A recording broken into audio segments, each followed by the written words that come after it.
I am now in Navy. Today the state of emergency has ended its 9 day.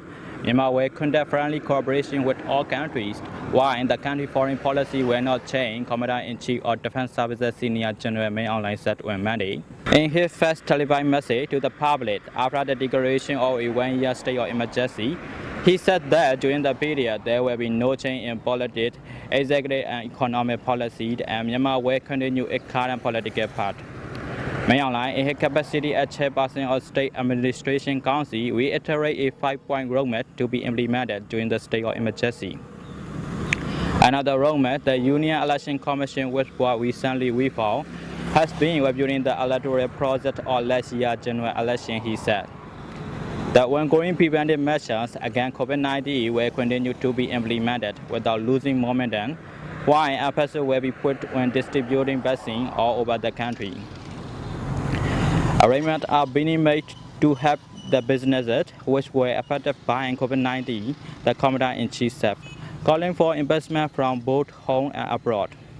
The Council chairperson stressed plans to achieve eternal peace across the country in accordance with a nationwide ceasefire agreement and call for cooperation of the ethnic people and ethnic organizations to achieve the lasting peace.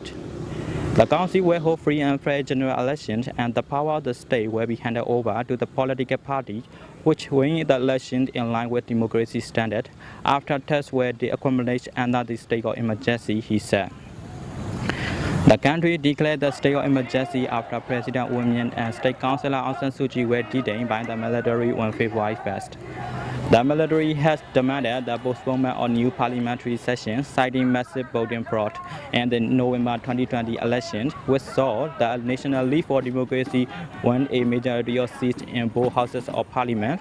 Myanmar Union Election Commission dismissed the allegation. Peaceful protests across Myanmar continued on Monday. Demonstrators demanded the release of Aung San Suu Kyi, among others. The Myanmar military called for stability, public security, and rule of law in the country amid ongoing protests earlier on Monday.